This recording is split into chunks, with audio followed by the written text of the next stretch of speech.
going live here. So I'll click that. Once it hits live on YouTube, we'll come back and we're going to roll this. And I do have slides, just so you know, in Yep. case you're wondering. Yeah. All right, record. And now can you turn the slides on now? I am recording now. Perfect. Share my screen. There, share. All right, perfect.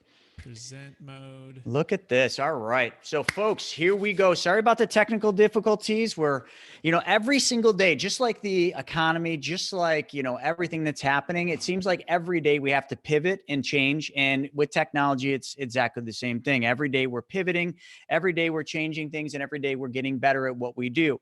If we can't go live on Facebook, well, we're just going to go live on YouTube. Same difference, different day. That's called a pivot. Yeah, the show must go on, and you guys are going to love what you're going to hear today. So how this all happened is my friend Brett Schwartz here. Brett is from Capital Gains Tax Solutions, and he came on my podcast, and I had no idea what he was going to talk about. And then all of a sudden, he started going into this thing that allows you to defer the taxes on a real estate sale. But then I'm thinking, oh, this is, a 1031 exchange, things like that. But this is not. This was literally one of those eye-opening things that when I saw him present this, I'm just like, oh my gosh, this is something I'd never, ever heard of. And, I got to ask every one of you watching this, how many times in your lives have you heard something and you were just like, why have I never heard that before? I know with the money multiplier and the stuff that Brent and I do, a lot of the things we always say is this is going to sound too good to be true. And another thing we always say is, well, why haven't I heard about this? Well, some of the things that are out there, you've just never heard about it because no one has ever stood to be able to make any money doing it. And that's kind of one of the things here, maybe not exactly in that context, but you haven't probably heard of this simply because there's no one out there really doing what Brett and his company do. So I'm going to let Brett take over, and we're going to show you something that really fascinated me, a way where you can defer the taxes on whether it's selling your business, selling a real estate deal, or in all sorts of things. But I'm not the expert in it. I'm learning. So I'm just like all of you. So let's just sit back and let Brett show us exactly how this system works. Thanks, Chris, and thanks everyone for being on this webinar. This webinar is about you, but I'm going to give a little bit of my backstory so you can kind of come into my world a little bit, and I'm going to walk you through how this works. Okay, so the title of the episode is How I Helped Peter to Finally Achieve Relief from Retirement When He Sold His $1.8 million multifamily building and saved $580,000 without having to do a 1031 exchange. And so before that, though, let me back up to 2006. I'm sitting in an office at a company called Marcus & Millichap, and I'm helping people buy and sell investment real estate, mainly multifamily property in Northern California. Now, between 2006 and 2009, I'm newly married. I just graduated college. I also had a baby on the way, and a lot of things are going on. And as you imagine, things are going pretty well at first because the marketplace was very, very highly appreciated. Deals were happening in 05, 06, 07. And then what happened? 2008 hit and the crash. And that's the part where I was really struggling. I was looking to make it as a real estate broker. I was looking to be, a dad to my daughter and a husband to my wife who could provide financially for the family, keep my wife home full time. But I was struggling. Because I couldn't find a way to really add value to clients who didn't want to sell and didn't have a lot of equity to do a 1031 exchange. So I did what every good entrepreneur does. I figured out a way to press forward. And as a part of that, I began my journey to learning something different. As well, I got a second side job. I went to Cheesecake Factory and I began working nights and weekends. So by day, I'd make cold calls. And by night, I would be serving cheesecake to try to keep the dream going. For those who don't know, commercial real estate, you're basically sink or swim, 100% commission, no salary, no benefits. And so just along that journey, all of a sudden, I met a gentleman who actually my business manager at the time at Marcus & Millichap brought in to speak on this concept called a deferred sales trust. And like Chris said, I sat there, and a lot. You guys sitting there watching this, wherever you're at, you're gonna have this aha moment, like, oh my gosh, why hasn't someone told me about this? And this is too good to be true. There's got to be something here that I should have known about this. But that began a 10-year journey.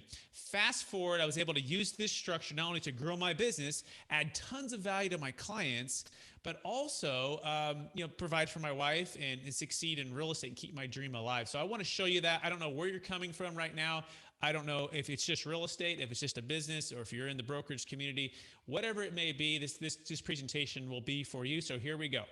So most high net worth individuals, they struggle with capital gains tax, okay, and depreciation recapture somewhere between 30 and 50% of their gain when they sell their business, high-end primary home, or investment real estate. Also, collectibles, artwork, Bitcoin, anything that's highly appreciated, somewhere between 30 and 50%. Hey, Brett, you're cutting in and out really bad right now. Okay, let me try this. Like every other word was coming through on that one.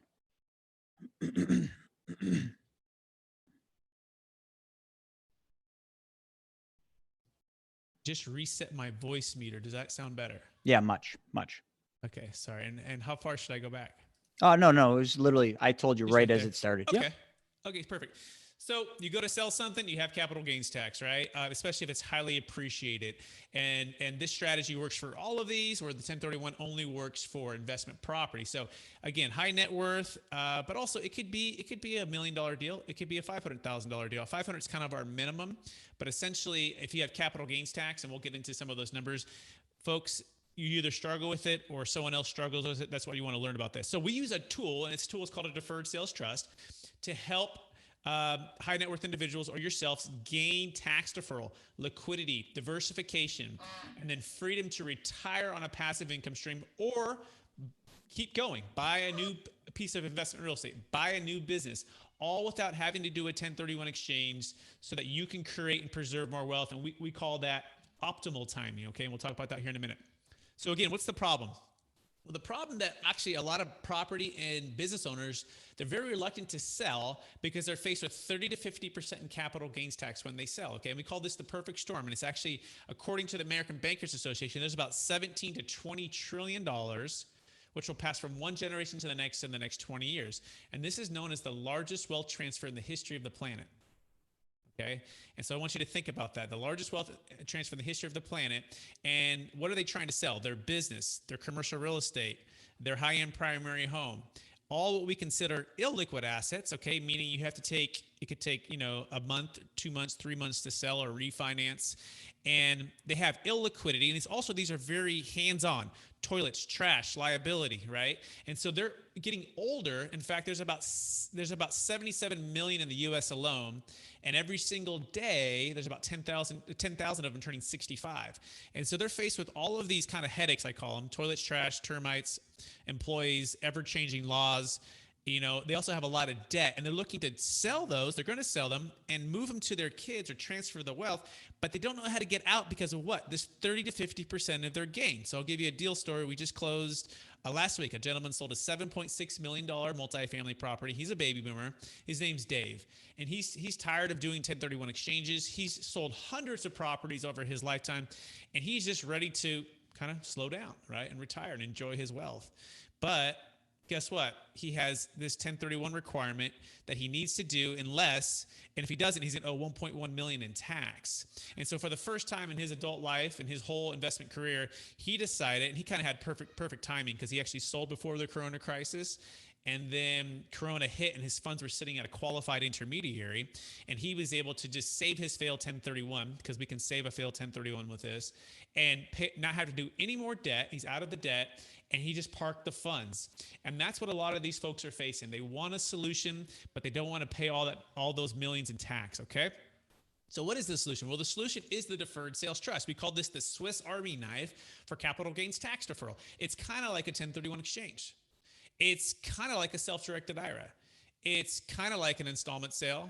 It's kind of like a number of things that you might be aware of, but it can do a number of things that the other ones can't all do all at once, okay? So the first thing to understand, and this is where Chris is going to interact with me right now. If you're ready, Chris, we're going to interact on this idea of what's called actual or constructive receipt, okay? So Chris, let's imagine you have a $10 million apartment complex, and you've owned it for 27 and a half years. So you have a zero basis, right? And if you sell today, Chris, you're going to owe about 40% in tax. So we're looking at a $4 million tax liability. So ouch, right? Chris doesn't want to pay that. So what can Chris do?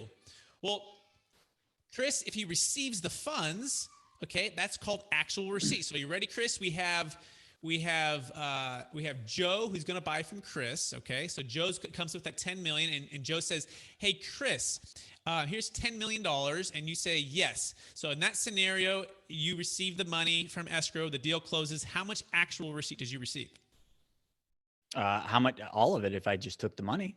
You got it. And so that's what's going to trigger the tax. That's the 40%. So now you have 6 million after you pay the tax. So that's not good. So you could also not receive it. So how do you not receive it? Well, you could tell Joe, I'm going to carry paper. I'm going to do what's called a seller carryback. So you tell Joe, you say, Joe, guess what? You know what? Give me a $2 million down payment, and I'll carry paper of $8 million because I want to be in a deferral state. So in that scenario, Chris, how much actual receipt did you receive? The amount that I received, the 2 million. You got it. And the other $8 million is what's called a deferral state. It's known as a seller carryback. Okay. Very, very common. Goes back to the 1920s. It's IRC 453 for the tax code. Okay. Now, you may also say something along these lines. Look, I don't want any of that. I'll just do a 1031. So tell you what, Mr. Buyer, Mr. Joe, just cooperate with me. I want all 10 million from escrow to go to this qualified intermediary. And that scenario, Chris, you've taken zero constructive receipt because you haven't received any of the money, and it's sitting in this qualified intermediary. So that is how a 1031 maintains non-constructive receipt. And that's also how the seller carryback does, right? Because you haven't received it if you just carry a note. So that's the first thing to understand. But imagine now, Chris, Joe comes to you and says, you know what? I'm a really good guy. Tell you what, Chris, I'm going to give you a 0 down payment. Would you carry a note for all 100%? Now, hypothetically, let's just say you did that, Chris, okay? And in real life, you never would because there's no skin in the game. But just work with me here. If Joe gave you a 0 down payment, Chris, and you carried back 100% financing, how much actual receipt did you receive? 0. You got it. So you're in what's called a deferral state, okay? All right, so now here we go. Step by step on how this works. All right, so we have, let's just say this is Chris and his lovely wife, and fast forward, he's as handsome as he's ever been, and even more now here, right? And he's ready to sell these assets, okay? And this is the $10 million asset. We're going to do something a little bit different here. Instead of receiving the cash directly, okay, and paying that $4 million in tax, which we don't want to do, right? That's not good. We're actually going to insert this deferred sales trust right before close of escrow. And what Chris is going to do, he's going to ask the buyer to cooperate. He's also going to ask the buyer to go get a lender, go get a loan, just come with all 10 million of cash. But instead of sending directly to Chris, he doesn't want to do that. He's going to ask him to buy it from the trust. So this is what we're going to do. The trust is actually going to give a 0 down payment. And Chris is going to carry 100% financing. So Chris, you received 0, but you received a note, okay? A promissory note for the full amount, which is 10 million. Okay, and part of my writing here is I'm using this little mouse, this little tricky. Okay, and you're going to sell it there, right? Well, what's the trust going to do? Well, the trust just bought it for 10 million, and it turns around and it sells it for 10 million. So, Chris, you ready for this math? If the trust bought and sold for the same price, how much gain does the trust have? 0. Got it. So guess what, ladies and gentlemen, 0. That means the trust has 0 gain, owes 0 tax. Now the cash buyer buys the property for 10 million, and he puts the cash in here. By the way, if there happened to be a loan on this, let's say Chris owned 5 million, he would just pay the bank off the 5, and the note would just be for the difference. Okay, it would be for 5 million. But I'm going to pause here, Chris, and just see if there's really any questions, because this is very important to understand why and how this is legal. What do we do here? We just did an installment sale. That's all we did, folks. We just did a traditional installment sale, but a little bit of a twist. We added this third-party trust. We asked the buyer to cooperate. And now the funds are sitting in this trust, all tax deferred. Why? Because Chris has received 0 constructive or actual receipt. He just carried paper. Why would he do that? Why would he do that? Okay. Before we get there, Chris, any questions here? Is that pretty clear? And I can run through it one more time real fast, but I want to make sure Chris, you don't have any questions here, and if we open it up to everybody, it could get a little carried away. So, Chris, Yeah, does this make sense? it makes sense. Yeah. I mean, and I know we're going to go a couple steps deeper in, but I mean, obviously as the seller, I'm sitting there like, okay, that's great. I got 10 million sitting in this deferred sales trust. I have zero taxable gain, but I've got nothing fun. I don't have any of the money that I can enjoy today. So that would be my problem with what's happening Absolutely. there. What is the next? I What is the want, I next want thing? my cake, and I'd like to eat it too. Absolutely, right. So we're gonna jam on that, right? So again, he sold the assets to the trust for 10 million. The trust gave a zero down payment to Chris, so therefore he has zero constructive or actual receipt. He received a promissory note. So Chris has become the lender. He went from owner to lender, and he did 100% financing. And the cash buyer just bought the property for the same amount that he would have bought it for. And since the trust bought and sold for the same price, there's zero gain. So this is how this thing works. This is why it's legal, because we're just doing an installment sale. So let's get into have your cake and eat it too part of it. Okay. First thing, actually, even before that, let's make sure we understand who this applies to. Like, who is this for? Okay. First of all, the deferred sales trust, it works for business owners. Okay. The 1031 exchange does not work for business owners, in case you're wondering. In fact, I think there's actually a provision where you can. I just have never ever seen anyone do a 1031 with a business. So most people just sell a business and they'll pay millions in tax and they have no clue, right? Or they might do like a charitable remainder trust, but they don't want to give 100% away to charity. So most people don't do that either. So we're kind of like a charitable remainder trust without the charity required. Okay, second, it works for primary homeowners. We just did a $3.1 million sale in Cupertino. And remember, a 1031 does not work for a primary home. Now, if you own a primary home, you have what's called the 121 exclusion, meaning if you live there 2 of the last 5 years, you have $250,000 if you're single or $500 if you're married, meaning tax-free money. So let's say you bought a house for $500,000 and you're married and you sell it for $1 million. Guess what? Tax-free. It's a beautiful, beautiful tax strategy to use. So that's our number one thing. But what happens when your house is worth $3.1 million? And that's what happened to the client in Cupertino. She lived just a few miles from Apple. And Apple, she was there before Apple, but Apple built this $5 billion epicenter of the headquarters there in Cupertino. And so she lived a few miles away, so her property skyrocketed. Well, above and beyond her 121 exclusion, she owed about $400,000 in capital gains tax. So her external motivations were, hey, I want to sell and I don't want to pay all this tax. Her internal motivations were, I want to downsize, I want to move, but I feel trapped in this house. So how do I sell my house, defer the tax, and also get a passive income stream? So this deferred sales trust works for that. Of course, it works for investment real estate. We talked about that, but it's also a 1031 exchange alternative or backup plan for a failed 1031. By the way, it doesn't take up any of the 3 spots, but it also works for other highly appreciated assets, Bitcoin. Okay, it works for, we're doing a horse deal in Kentucky. Did you know, Chris, you can buy horses like $1 million, and then like you race them and train them, and then you can sell them for like $3 million. But if you do that, that's a $2 million gain. And guess what? Capital gains tax. The IRS wants it's cut. But you can use the deferred sales trust to defer that. Okay. The next thing is it's a seamless partnership separation. So imagine it's me, Chris, Joe, and all 50 people on this webinar. We own this big company, right? And we're going to sell. Well, half of us may want to sell, the other half may not. And we might be arguing about price. We might need a certain number. But guess what? If we use the deferred sales trust, we can save 30 to 50% of our gain. And we can each go into our own individual trusts, and we don't have to do like kind. The entity doesn't have to move. And the last one is the estate tax. If anyone's worth above 22 million married, 11 million single, you're faced with what's called a death tax. And this is brutal. The government takes 40%, okay? 40% of anything that's left inside the taxable estate. So the intent is to get it outside the taxable estate.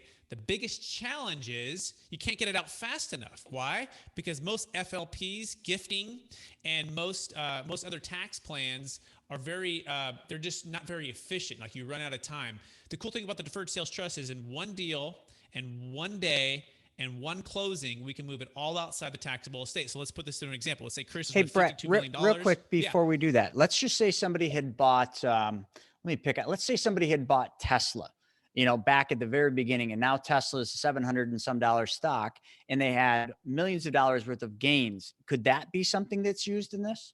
Absolutely. It works for public stock. It works for private stock. Okay. It works for carried interest. It works for captive insurance.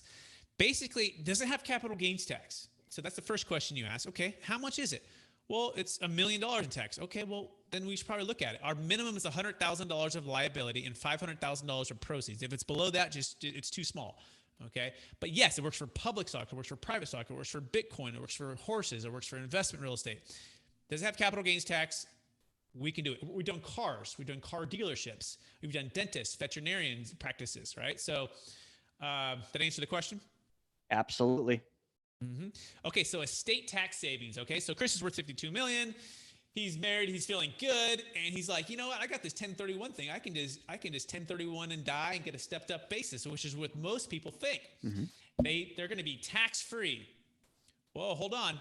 That's only capital gains tax free. So let's walk through what the stepped up basis really is. Okay, so if you own a business or a piece of investment real estate, at your passing, if it passes through your estate to your kids will get called stepped up basis. So let's say it's a $52 million business. That's awesome, right? Or a piece of real estate. It passes, they get that stepped up value or that basis to the same value at death. Let's say it's 52 million. If they sold that, they walk away capital gains tax free. Yay, we love that, right? That is great. That is great for that. However, that has nothing to do with the estate tax. It has nothing to do with the death tax. Guess what the IRS is going to do? They're going to say, oh, Chris, okay, 52 million. Great. Capital gains tax free. Looks like you have all 52 million inside the taxable estate. The first 22 exempt. Good. But that next 30, Chris, we want our 40% of that 30 million.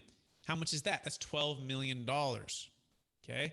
So we want to get that out beforehand as quickly as possible. We're doing a deal right now. And these clients are worth over 125 million, and they've been able to take 25 million and get it outside the taxable estate. But that other 100 million is still in there. And they're like, look, we want to give some to charity, but not all of it. We'd like to kind of set up our own thing. And so they're selling a $20 million asset today, and they're going to move all of it outside the taxable estate. By the way, that asset has a zero basis as well, which we'll get into some of the other benefits here. But the point of all of that is we're going to save them $8 million on their estate, so they can keep that money working for them. Okay. How do these notes structure? This is now the most common question. Basically, these are 10-year notes. Okay, so these are installment notes. But what's unique about them is you can renew every 10 years. Okay, and you can renew every 10 years and just keep passing them on. And then you could give them to your kids, and your kids step into them via the living trust. So if Chris has a living trust, this promissory note becomes an asset inside the living trust, and it just passes. So the kids step into his shoes. They're in a tax deferral straight. Now, it's to mention they don't get the stepped up basis. Why? Because we're no longer in an asset. We've become the lender. So it's a little bit different rules. Okay, so we do lose that benefit. But we get some other benefits, which are pretty cool. We're going to talk about here in a minute. Most of our targets, by the way, our target rate is usually around 8%. And that's net of fees, except for the one-time tax attorney fee. But that's net of the trustee fees and the financial advising fees. So we're going to try to earn 9 or 10 or so. And net, Chris, if it's his note, 8%. If that's his risk tolerance, okay? We can't guarantee that. But in the meantime, this is part of where Chris was asking, I want my cake and eat it too. Like, I want to be able to invest this money. I want to be able to use the money. I want to be able to grow the money. It's my wealth. Exactly. We want you to do that too. So what can you do? Well, first of all, you can put it in stocks, bonds, and mutual funds. We don't have to go in like-kind investment property like a 1031 because we're not a 1031. So he can sell his investment property, hopefully at the high, and reinvest at the low. And it could be the low of the stock market. It could be the low of real estate market. And we call this optimal timing. He could do hard money lending. He could fund an insurance product. It could fund a whole life insurance product. It could fund really anything that trades on the New York Stock Exchange, anything that has business purpose and commercial use. That's essentially what you can do with the money. Okay. And all trying to earn that 8%. And Chris can live off that interest payment. Most of our notes earn about 6.5% after fees. Okay. Now, that's to just cash flow wise, and you collect the interest and you pay ordinary income tax on that, and hopefully not dip into the principal. Although you can dip into the principal, and if you do, you'll pay capital gains tax on that. But you can renew this thing for as long as you want. You can cash out whenever you want, pay all the tax if you want to, but most of our clients like to pay the tax the second day to never. Now let's talk about some of the benefits here, okay? The first one we think, especially here in the Corona crisis or any kind of changing market, is liquidity and diversification. We truly believe now is the time to be liquid. Now is the time to be diversified. Now is the time to be out of debt. And if you can get those three things right now with your wealth plan, you're setting yourself up with opportunities to buy at a discount, what we call when a deal hits you over the head. So I'm going to go back to that Dave deal, okay? Dave sold the $7.6 million property. He paid off $4.5 million in debt. He's sitting in cash at about $3 million. And guess what? He hasn't invested it anywhere. Now, he might be hoping he invested in the stock market a couple of weeks ago and saw all of that run up, but he didn't do it. He's just waiting. He's really a real estate guy. So in the meantime, though, he can put it in conservative instruments, you know, and that's where the financial advisor comes in and they do their role. That's not me. I'm just the trustee in this transaction. But essentially, his goal is to wait 3, 6, 12 months, maybe 24 months for that deal that he would have paid $7 million for is now worth $5.5 million, and buy at a discount, all tax deferred, which is what we can do. The next one is net income tax savings. You don't have to take as much income off of this trust. You can just allow the trust to compound. Therefore, that could lower your overall marginal tax rate. And I think the best one is debt free. There's no debt you have to replace. All right, Chris, how am I doing? Any questions so far? Am I doing? Nope. All right? So far, so good. Great. So business owner advantage. Okay. So we talked a little bit about why the 1031 does not apply to a business owner, because it's not really practical. It doesn't work. But you could sell a business, like say you're a veterinarian or a dentist or a tech entrepreneur, and you can put it into the trust, and then you can invest into real estate tomorrow, day 181, 5 years from now, all tax deferred at optimal timing. Okay. You could also use it to fund a startup. Okay, so you might be a tech entrepreneur or a business person and you want to use it to fund your next business venture. You can use that. Up to 80% of the funds can be used for those things. We call this the go fund yourself, right? Instead of relying on venture capital or relying on a bank to give you a loan, you can essentially use your own trust as a JV partner with your trust to fund that next business or real estate venture. Again, at optimal timing, meaning whenever you want to, all tax deferred, okay? And this helps you maintain freedom to create, because as entrepreneurs, we want to create, we want the next challenge, we want the next opportunity, and we also want self-reliance, not to be dependent upon anybody else. And this is what this allows you to do. Okay, we already talked about the ultra high net worth advantage, but this is just a slide here. Save 40% in estate tax, move funds outside of your estate in one single transaction. But really our heart about all of this, part of why we do what we do, is giving the client the opportunity to unlock highly appreciated assets and produce them into liquid assets or even cash flowing producing asset, so that they have the option to give more to charity. Not forcing charity, but just the option. They might want to give 10% to charity, maybe 20, 30, 40, 50, maybe 100%, right? If it's 100%, you might just do the CRT, but most of our clients are charitable. They're just not 100% charitable, but they might be, 30% or 40% or maybe 10%. We give them all of that flexibility here. Okay. Of course, we mentioned the primary home. Okay, it works for the primary home. One of the most prolific ones was in Newport Beach. It was a $26 million home. They were selling. They were getting a divorce, needed to sell. They owed $6 million above and beyond their 121 exclusion. Could you imagine that? You own this primary home right on the beach. I mean, that would be pretty cool, first of all. But to imagine your appreciation went so high that your liability was $6 million. And so guess what? They sold. They deferred all $6 million, moved it into the deferred sales trust, and they are so excited about that because, again, that's just $6 million that you didn't give to a government that would waste it away in about that fast. How long do you think it would take to waste away $6 million for the U.S. debt, which I think is now what, 20? They already spent it. Now? No, they spent it like a couple of years ago, so they already wasted it. They just don't have it. Yes, there it is. So okay, I want to talk about depreciation right now. Okay. So one of the number one reasons to own investment real estate, I'm sure Chris has taught you about this, is depreciation. Why? Depreciation offsets the income that's coming in. So let's say you had a $10 million, let's say $1 million apartment complex. Let's make it smaller. And let's say it's producing $200,000, right? Well, you could depreciate that asset and maybe you're only paying tax on $150,000. So although 200 is coming in and you're living off of that, your actual taxable income is only 150. Why? Because you depreciated that asset and you applied that to the income. That's a legal tax loophole. Now, what happens if you run out of depreciation? Well, that's a bummer, right? Now you're paying on the full 200. So what if you can get a brand new depreciation schedule? Or even better, you could sell a depreciating asset, which is a primary home and it's not depreciable. And you could move that into the trust and go buy an asset which is depreciable and then start to offset all of that income. Wow, would that really be amazing? Yes, that's what the deferred sales trust does. So you can sell, move it into the trust, go purchase a piece of property, and guess what? Since you're buying it through the deferred sales trust, it's brand new money. It's not a 1031. The depreciation schedule didn't travel.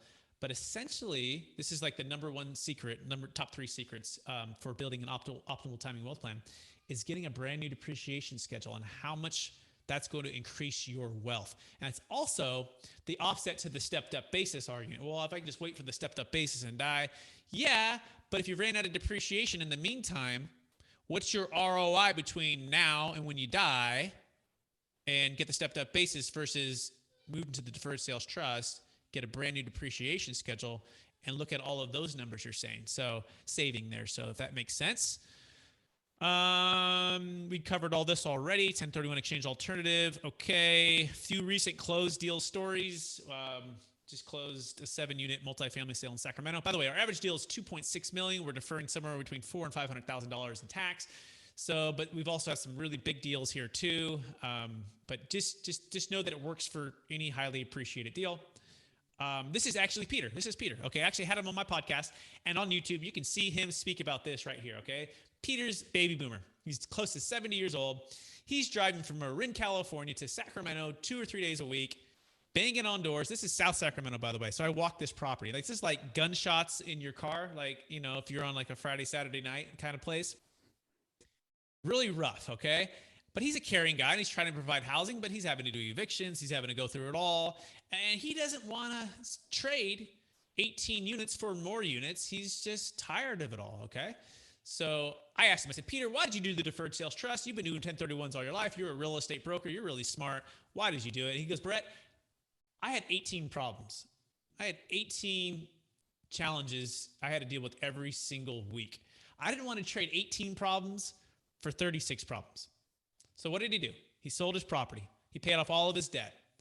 And he saved about $500,000 in capital gains tax. And he's sitting all tax deferred, liquid diversified. And he goes, Brett, I have so much time and energy now to spend with my family. I'm so glad I used the deferred sales trust. So that's Peter. All right. Boom.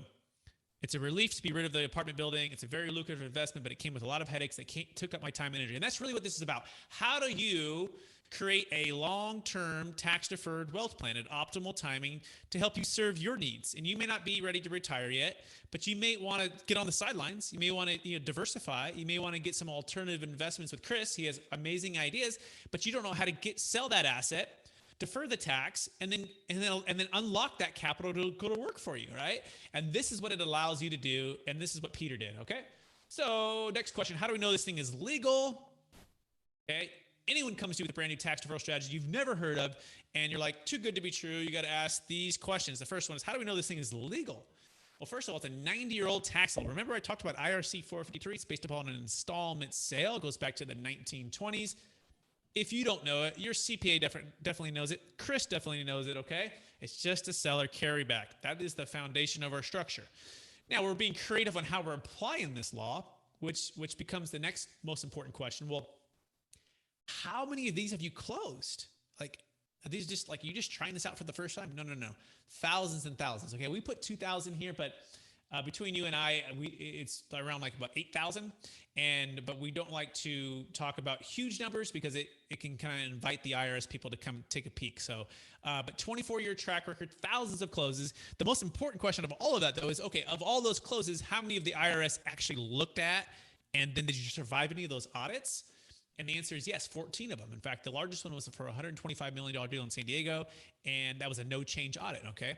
These are 12 of the audits, 12 of the 14 were random audits, and not one single issue with any of the audits, not one single issue with the IRS, okay?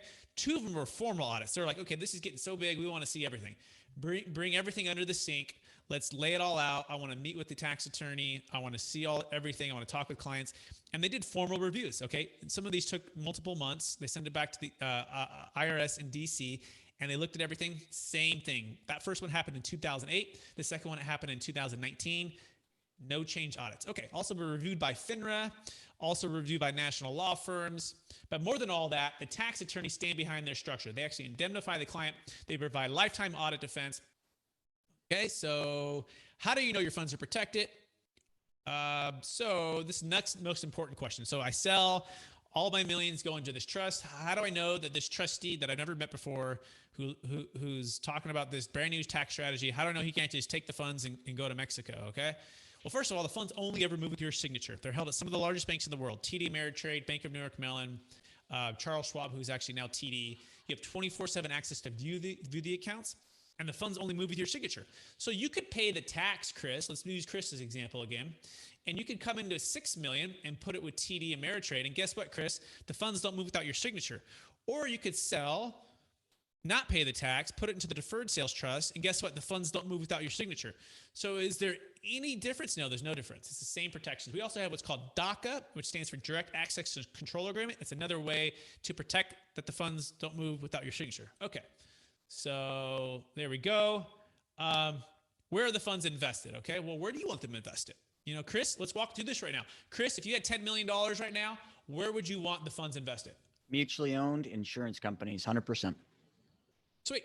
And are those, that's liquid? Are those diversified? That's just guaranteed. Boom. Easy. Okay. And maybe you buy real estate when it goes down, Chris? Oh, absolutely. It's just not low enough yet. You got it, right? I would just then take the money from the insurance policy and put it into the real estate. That's what I would do. Great. And would you rather have 10 million, Chris, or 6 million to do that with?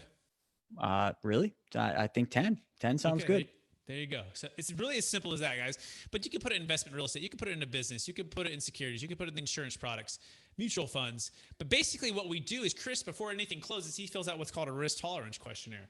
And based upon that risk tolerance questionnaire, he gets a score. And based upon that score, there's an allocation that is brought to him. And he looks at the allocation. And basically what Chris becomes is the chairman of the bank. Now, by the way, Chris can't actually manage his own funds. Okay. And here's why. The IRS will look at that as constructive or actual receipt. You might be asking yourself that question. So Chris needs a third party, unrelated. That's part of that's how we maintain non-constructive receipt. That's me. But also the financial advisor is third party, unrelated. Okay. The trustee can't be the financial advisor, and the financial advisor can't be the trustee. So Chris would have to work with us. But guess what? Chris is the chairman of the bank. So we bring Chris the allocation based upon his risk tolerance questionnaire. And Chris can say, you know what? I kind of like that. I don't like that. I kind of like that. But actually, guys, how about just this is 100% into this guaranteed insurance, product that I have here? Right. Well, let's check to see if it fits your risk tolerance. It absolutely does, Chris. Let's do that. Okay. So, and then if something moves, Chris has to sign for it. Okay. So does that all make sense, Chris? It does. Sweet. So it sounds too good to be true, right? Okay, we get it, right? This sounds too good to be true. I thought the same thing when I sat in the office at Marcus & Millichap 10 years ago. But we want you to know, first of all, we want you to bring your trusted advisors. Who are your trusted advisors? This is the part of the show, or I guess the webinar. I'd like to remind you that you have a general practitioner. You may have gone to that doctor for a number of years, and they've helped you out a lot. They've given you the flu vaccine. They've given you antibiotics for the common cold, but all of a sudden you have a brain tumor or you have an ACL that's just been torn. Guess what? You're not going to do. You're not going to hire them to perform that surgery, and they're not going to hire themselves either to perform that surgery. So although you bring your trusted advisors, realize they have different niches and they have different specialties. The most important question to ask is, well, how many brain surgeries has this surgeon performed? Ours is thousands. How many of those patients died on the operating table or have gone to jail? Ours is 0. Okay, we are batting 1,000, not one single issue. So I know it sounds too good to be true. We want you to bring your trusted advisors to talk with us, and a lot of them just end up joining us. We have thousands of business professionals across the U.S., realtors, CPAs, tax attorneys, financial advisors, commercial real estate brokers. We want you to bring them in to get their blessing, but realize, had they known about it, they would have already told you, right? And also realize if there's reservations, that should be expected. They should ask the questions, but make sure you bring them on to really dissect and ask the tough questions. Okay, talk to our clients is step 2. Okay, we have all kinds of clients you can talk to. Step 3 is audit defense, which I think is so important. You want to make sure that any tax referral strategy you're using, the attorneys stand behind their work, okay? Meaning, what happens if you do get audited, right? And you're the number 15 audit. Well, you want to make sure that you're not having to come out of your pockets $50, $60, $100,000 to defend yourself. The tax attorney provides audit defense, lifetime audit defense, no charge. It's a part of their initial one-time fee. Okay. We're batting 1,000. Yep. The IRS versus us, 100%. Not one single issue, thousands of closes. Okay. Cost. Let's talk about all the costs of this. All right. So closing cost, I say 2.7 to 3%, just kind of depends on the size of the deal. That's like the initial cost. That includes the legal audit defense, the lifetime audit defense. That includes all of the escrow, coordination, transaction coordination, all of that. That's like the most amount of work is done basically before. We have to do this before close of escrow, by the way.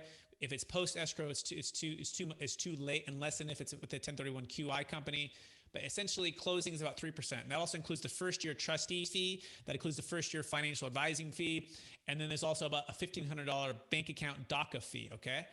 So that happens year one, 1.5% basically of the trust value. Okay. And that includes the financial advising fee, and that includes the trustee fee. Okay. No matter where and how the funds are invested, it's about that amount. Okay. And then you also have a tax return and then the DACA account. But remember, for the fees, ideally at the end of the 10 years, we've earned, let's say 9 or 10%, which is not unreasonable over any 10-year period of time. And net of fees, we're going to be about 8% at that target rate. So that's net of the trust value of the trustee fee and net of the financial advising fee. Okay, and then again, we just repeat ongoing for as long as the money is in this trust. So the most common question is, well, what if I move it to real estate? You still have the fees because you're still in a tax deferral state.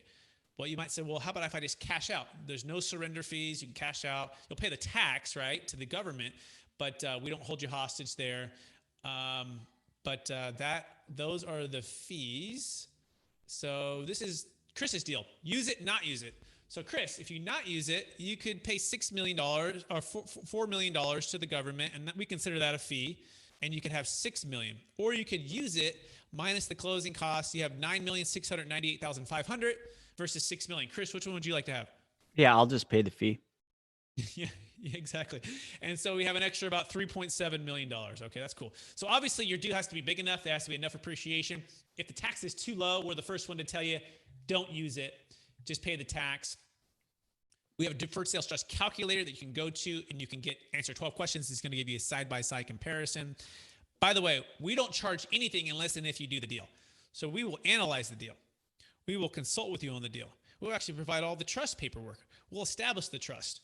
We'll provide all the legal language. We'll work through all of it. And the last minute, Chris, your deal blows up, the lender doesn't lend, or Chris, you just say, you know what, I don't want to do this, guys. I want to do something else. No problem, no obligation. Hey, maybe on the next one, right? So there truly is no risk for you to get to know us, to walk through it, and use it or not use it, okay? So steps to close. Step number 1, answer 12 questions on the Deferred Sales Trust Calculator, plus get on a free 15-minute consultation call with me.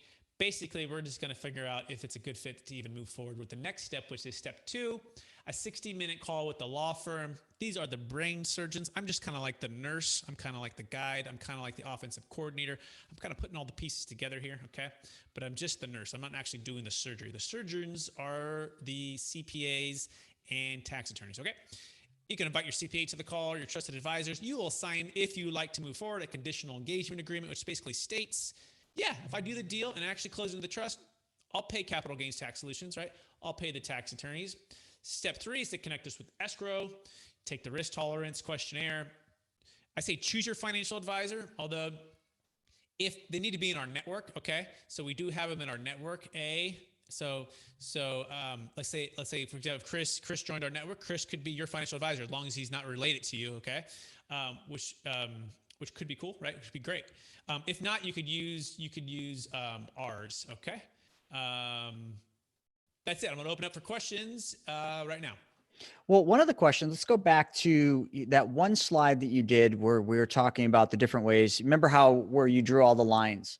So yeah, get back to that. All I want to kind of do is, I want to talk about having the cake, adding some berries, and then being able to eat it. So if the money's in the deferred sales trust and I want to, and I want to enjoy some of that money, what are some of I know I can do anything I want within the deferred sales trust, but then any monies that I want to take out, I can take out anytime. I just have to pay tax on those funds. So I could literally just pay myself a salary, or if I found a deal or something, wanted to buy a car, I could just take it out. Can this deferred sales trust buy a car, and can I drive it? Great I know that's a questions. silly question, but it just came to me. I'm thinking, wait a second, why would I take money out and buy a car? Can the deferred sales trust just own the car and I just drive it? Great question. So that is actually considered constructive or actual receipt. Why? Because it's personal property. Ah, So what are the exclusions that you can't do with the funds? You can't buy a personal home. It's the same reason you can't 1031 into a primary home, right? Because the government basically says this isn't for business purpose, Chris. This is for your own personal enjoyment. You owe us the tax. Okay. So why does the government put these legal loopholes in place? It's a study of macroeconomics. So it states if we can keep the money flowing in and out of businesses, in and out of commerce, in and out of the stock market, we can actually grow the economy. Okay. Why does the stock market fall? Well, part of it, the values of companies go down, but part of it, people just pull all their money out, right? And the values start going down. Well, we want that money to stay in there. So guess what? If we can incentivize Chris to do that, we can keep the economy going, which spurs economic growth, spurs job growth, what actually gives more tax revenue.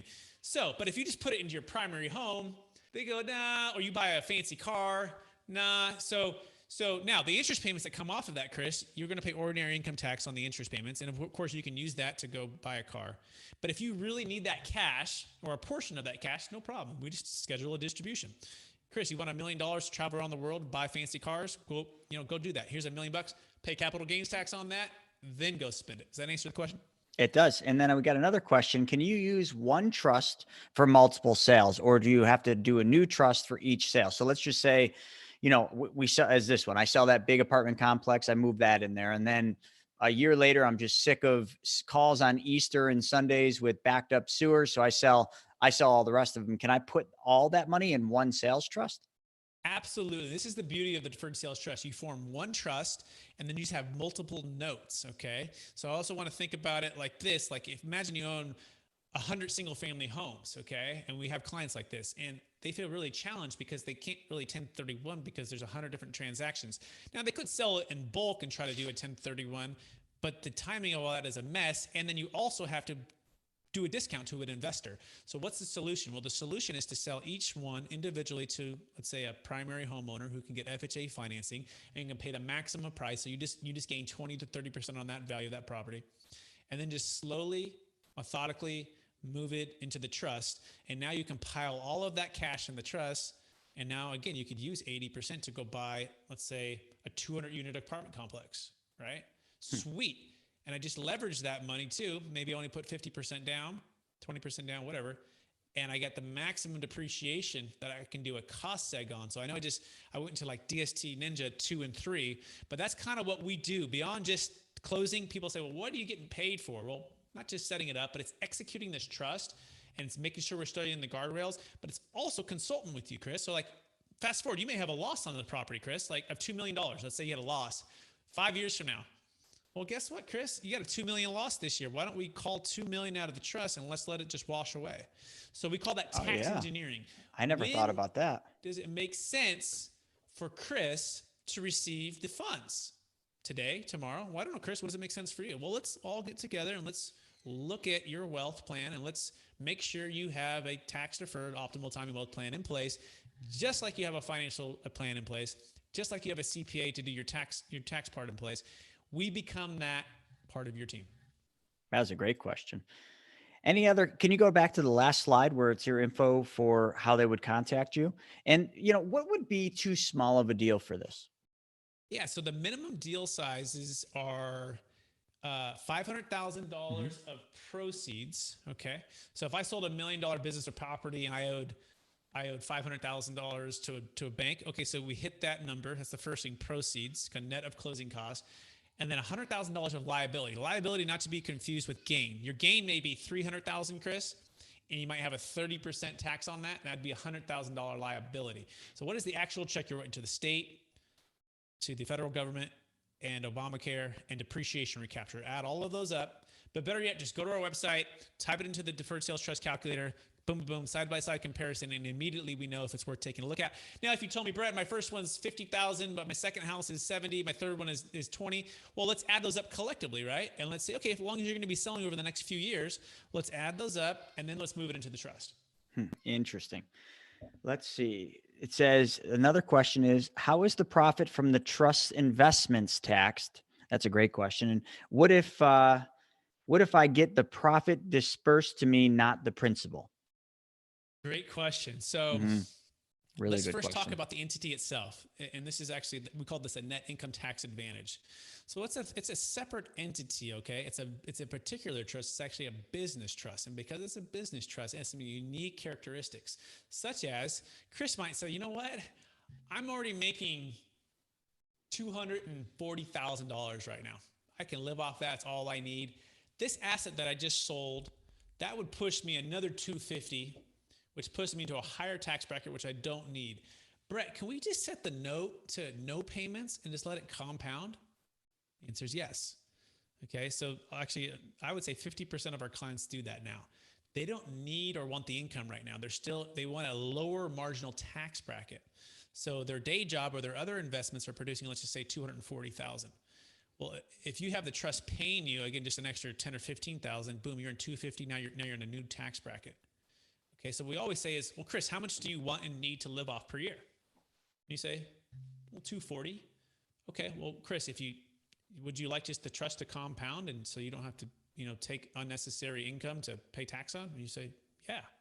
So we let that compound. And then let's imagine 5 years later, Chris, you stop working or you stop making income over here. It goes to zero.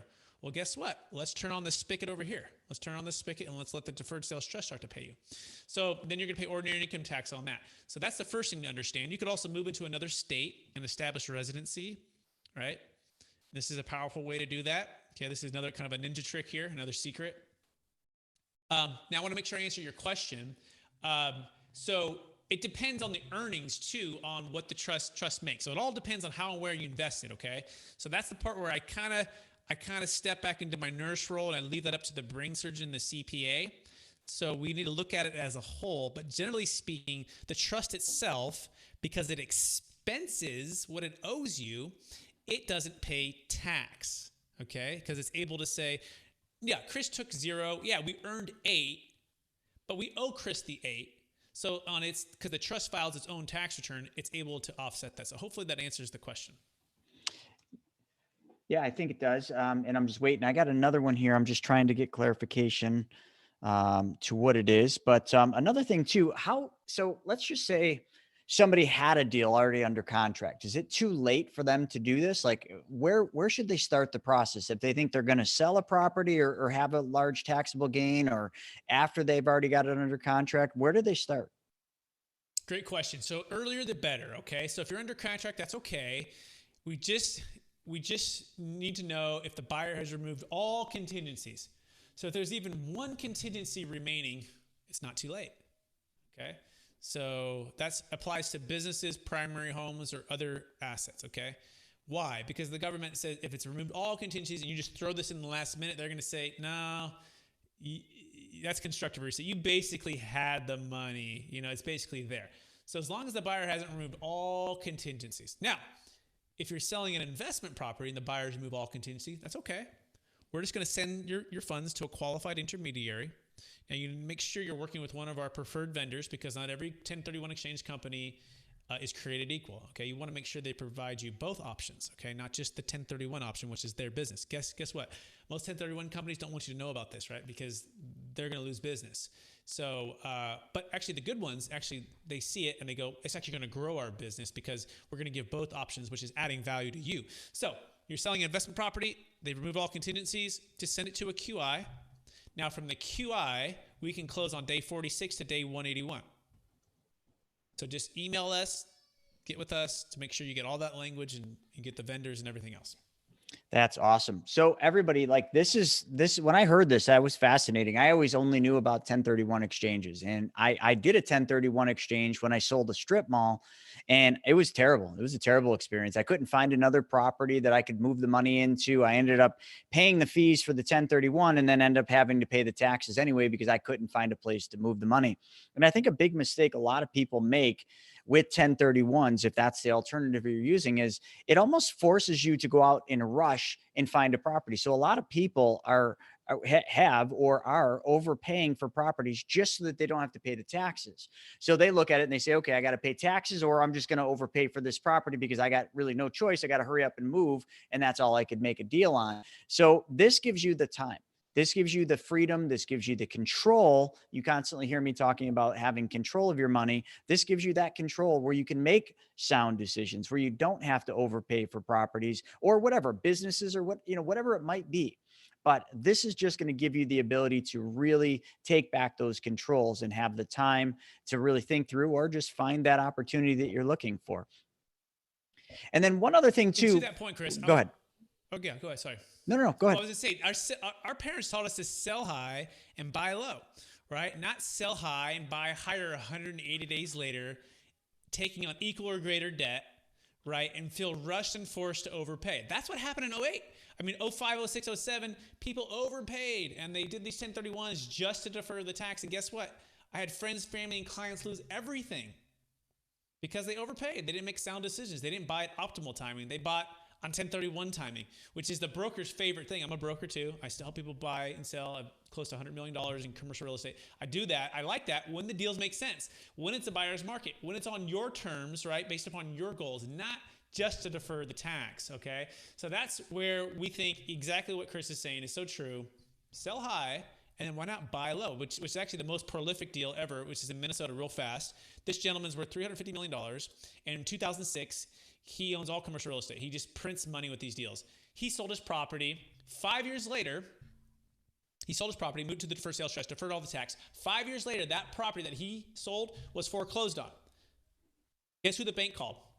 Hey, Mr. Seller, who sold 5 years ago, would you like to buy it? Yes. He bought it at 60 cents on the dollar. Okay, so he's the deferred sales trust, sold at the perfect time, Monday morning quarterbacked it, played the play perfect. 5 years later, bought it back at 60 cents on the dollar through his deferred sales trust, all tax deferred, not using a 1031. And guess what? A brand new depreciation schedule on the same property that he had sold and taken depreciation on. I mean, your mind will explode, but this is what we can do. But it does take trusted professionals. It does take education. It does take you taking action to get comfortable with what we're doing and learn all about it. So go ahead, Chris, on the next question. No, I that's pretty much all the questions that we've got so far. Everybody seems to like it. There's a lot of people saying that it's great information. So, I mean, anybody that's interested in this, like I said, this is pretty fascinating stuff, and we give the government enough money. So this now gives you that ability to have another tool in your tool belt that allows you to do some things that maybe you didn't know were even possible. That's how it was for me. So make sure you get a hold of them. I mean, their website's fantastic. And if you can go on there, you can see if your deal makes sense or if it doesn't. And that's the whole idea, is just giving you more knowledge, more tools, more things that you can use in your life to basically get ahead faster, more efficiently. And why not do it with more control? And that's kind of what we're all about here, is just giving you back control of your money and giving you sound knowledge, financial knowledge that nobody is out there talking about. So, Brett, I appreciate your time. Absolutely. Can I make one more offer too for the listeners, just in case? Absolutely. If you are a business professional, if you're a financial advisor, if you're a business broker, if you're a commercial real estate broker, right? Well, this presentation was geared towards the client or the end user, but part of what we do is we actually empower you with this tool, okay? If you're the high-end realtor, to grow your business, because let's face it, automation is challenging the value proposition of every single business professional, like Zillow and Redfin and iBuyer for realtors. Well, what if you could come in and you could win a $1.5 to $3 million primary home listing by helping someone save $500,000 in tax? Well, that's invaluable, right? That's more than your fee, right? And you can probably charge more for your fee, or get a little bit higher fee. So that's the idea here. Or what if you could grow your AUM if you're a financial advisor, which you can, by helping people who are selling illiquid. So we empower and partner with you, right? We want you. We have people all over all 50 states, thousands of professionals, financial advisors, everybody. So go to our website and you can click on a consultation call too, and we can talk about how we can do a strategic alliance to equip you with this tool and help your clients out. One more question. So he said, how do you use that money that is in, how do you use that money that's in the note? We covered it, but just real quick. So once the money in the note that's created, how do you use that money? So it depends on how and when you want to receive it. So the first thing would be, well, Chris, how much do you want to receive? Oh, I want to live off the interest. Okay, great. So you live off interest payments. You pay it. You get a 1099. You'll pay ordinary income tax on that. Okay. Mm-hmm. Now, And if you want to dip into principal, you can do that too. You'll pay capital gains tax in proportion to what you receive in the given year. Now, as far as, well, how do you use it? Or you mean, how do you invest it, right? So you can invest it into stocks, bonds, mutual funds, investment real estate, insurance products, really hard money lending. You can use it to develop real estate. You can use it to start a business. As long as it's business purpose and it's investment purpose, those are kind of the rules or the guidelines, right? To make sure it's legal. As long as you're doing that, it can be used for that, if that makes sense. Yeah, and I think that's what he was asking. George, if you have if there's a little bit more to that you wanted to know, just let us know on that. Nope, that was it. So he said thanks on that. Hey, and real quick, folks, we do this every single Wednesday, and every Wednesday we do something new, something exciting, something that's going to teach you. And I'm excited to announce that starting next week, Brent Kessler and myself are going to be doing a 6-week series. We're going to be doing an entire series teaching you about a whole bunch of things with banking and with how to create a true banking system. The first week, we're going to show you how to get all the money back for all the cars you're ever going to buy, drive, and own. We're going to show you all sorts of things the very first week. But then week 2 through week 6, what we're going to do is we're going to cover things like how to maximize your college planning and how to maximize college education savings and things of that nature, but how to do it in your control. We're going to talk about business uses. We're going to talk about lending uses. We're going to talk about a ton of stuff over 6 weeks. We're going to do this. And just like this one, this is all free. So join us and make sure you check it out. Now, I had a bunch of people asking on this particular training whether or not this is going to be recorded and sent out. This is definitely recorded. I'm recording right now. You can go back and watch the replay or share this from YouTube. So it'll be available on YouTube. The only other place the recording will be put is on MSTV. So I put up a couple links in the feed. So if you guys are part of MSTV, this will be one of the trainings in there. And so will the entire 6-week training that we do with Brent Kessler. But that's where most of these feeds are going to be put on. So it'll usually either be Facebook or MSTV. So with that being said, I don't know if anyone else has any additional questions. Oh, there is one. So we've got, let's see, can I partner with the trust to buy a property? The trust provides the down payment and owns 20% of the deal. I own 80%. That's a great question right there. Yes, exactly right. It's always you've heard about this before. We didn't actually explain how this works. So let's walk through Chris's scenario. So it's 10 million sitting. Well, that's Ubi's scenario, not mine. Okay, yeah. Let's just say it's the rich Chris who's got the 10 million sitting there. Okay. All right. So it's sitting there. It's tax deferred. It's earning, and then boom, a perfect deal comes up, right? And let's say this deal is for $10 million. Okay. What can you do? Well, you can form a brand new LLC. And then you use, let's say it's 30% down payment you need. So 3 million of that goes into this brand new LLC bank account, and you're the managing member of that LLC, and you go buy that $10 million asset with a $3 million down payment. But how we structured that LLC is this rich Chris is 80% owner, but Chris put up 0 down payment himself. The trust is the JV partner put 100% of that down payment. But Chris is 80% owner. How does that work? Well, it happens all the time. You can do a JV partnership, and the silent partner is not doing any of the work. They're just a silent partner. Chris is buying the deal. He's managing the deal. He's putting the deal together. He's doing all the sweat equity. So it's 80-20 with the preferred return back to the trust. We typically mirror the note at 8%. Okay. But the cool thing is Chris gets this brand new depreciation schedule on this asset over here. And guess what? He gets 80% of the upside without having to put any money in. Now you say, well, yeah, he put money to his trust. He did. But since we do it in this order, right, and the trust is partnering with him, we get all of the benefits and none of the downsides of the 1031. That's the key here, okay? That's the key here. So yes, hopefully that answers the question. Oh, and then let's say you sell it for a profit, okay? $1 million profit, you pay the preferred return, what happens? Well, 80% goes to Chris, 800,000. The other 200,000 rolls into the trust, which then turns around and pays him. And what about the other 800,000? I don't want to pay tax on that. And we'll call Chris, no problem. We'll make that note number 2. We'll just roll that into the trust. Now we compile it all together. Now you have a new 80% opportunity for those funds to go somewhere else if you want it to. I love it. So I think that answered that question. Does anyone else have any other questions? So what I'm going to, by the way. Yeah, a lot of good questions. I'm always learning from these. So I'm going to stop the live on